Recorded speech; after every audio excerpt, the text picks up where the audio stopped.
Hey y'all, Tim Miller here. I was on with one of my faves, Chris Jansing, over on MSNBC daytime today. I got some feedback. I was delivering some deadpan commentary. So if you're wondering if I'm joking, I am. We were talking about how the Trump administration, which is supposed to be meritocratic, has hired some of the most incompetent people imaginable to run very serious government offices. It's like a Trump EI or Fox EI or Dumb EI. What should we come up with? We gotta coin something. Give us some ideas in the comments. I would use the R word since we can use it again, but that seems rude, and we don't want to coin that.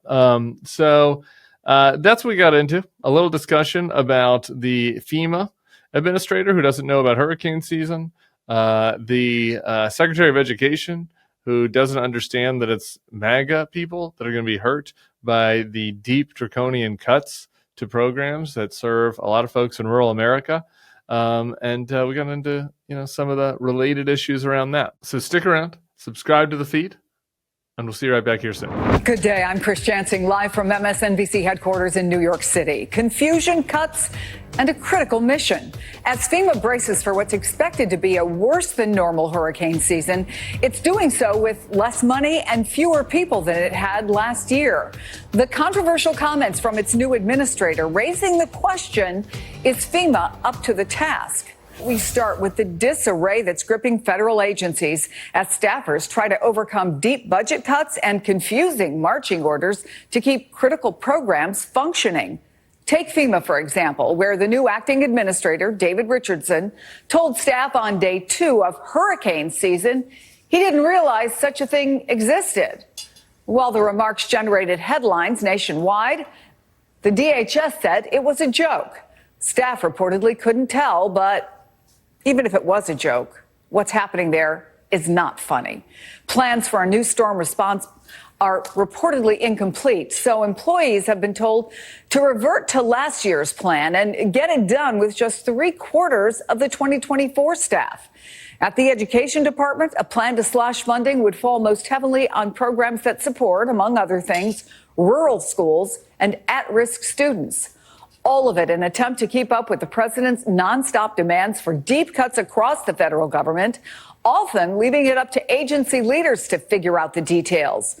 Meanwhile, The Atlantic is shedding new light on something the president is doing, using his personal phone to talk to seemingly anyone who has his number, despite repeated warnings that his calls could be compromised, an opening for adversaries like China to listen in. So, Tim, let me go back to David Richardson, who took over as the acting FEMA administrator just a month ago. He has no disaster response experience. He had a meeting with folks at the Wall Street Journal, and they say he seemed surprised at the vast scope of FEMA's responsibilities. And Reuters is reporting, quote, before joining FEMA, Richardson was assistant secretary at DHS's Office for Countering Weapons of Mass Destruction, which he has told staff he will continue to lead. So he's going to be head of fighting weapons of mass destruction in addition to leading FEMA.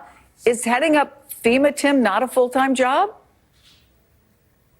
I think it's more than a full-time job. And, I think that we're really concerned about those DEI hires, Chris. Like this administration, they promise they're fully committed to meritocracy. They only want to bring the best in. That's why they've brought somebody in who has absolutely no experience to lead FEMA, who doesn't know there's a hurricane season, and they have a weekend talk show host leading the military. So, there may be some mixed messages there.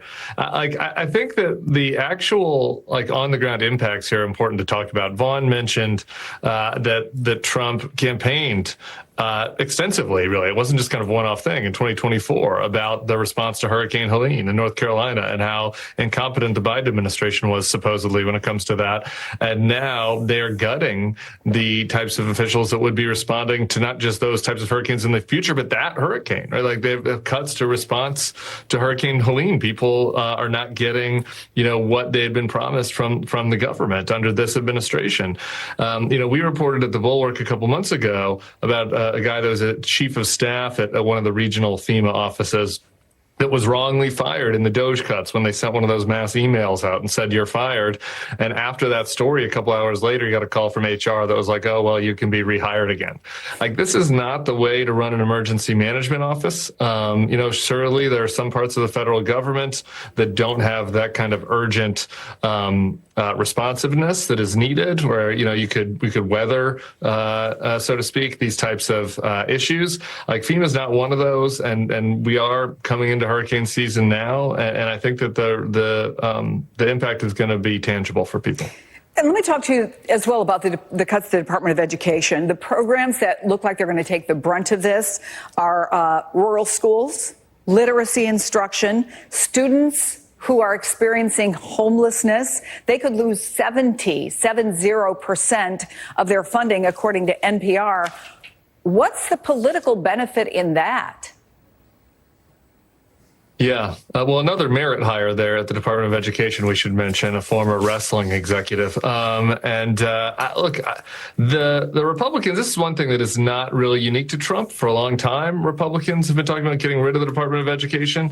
There is a lot of stuff in the Department of Education that, I think could probably be directed to other places. But not some of those programs you lay out. And like, as you mentioned, I think that there's this delay, in this MAGA Republican Party, where there's some of these old, kind of habits from the old Republican Party that they're still acting on, old talking points, when now, a lot of the MAGA voters are people that use these government services. We're seeing that in Medicaid with that discussion happening on the Hill, but you also see it here at the Department of Education.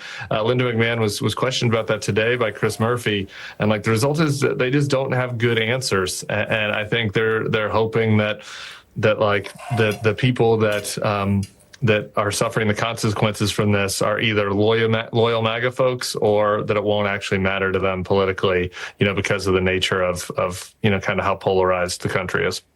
Ashley Parker, this story is just great reporting. Thank you, Vaughn Hilliard, Tim Miller. Appreciate you all. Hey guys, it's Tim and Sarah. We're here with my frenemy, John Lovett from Love It or Leave It. June is Pride Month, and we're going to be live in D.C. on June 6th for World Pride, for a very special live show fundraiser featuring the three of us, plus some gay special guests. Crooked and the Bulwark will be donating the proceeds from this fundraiser to the Immigrant Defenders Law Center to support Andre Romero, the makeup artist who the Trump administration wrongly disappeared to El Salvador and who is currently being held in Secot. Go to crooked.com/events. And we will see you all on June 6th.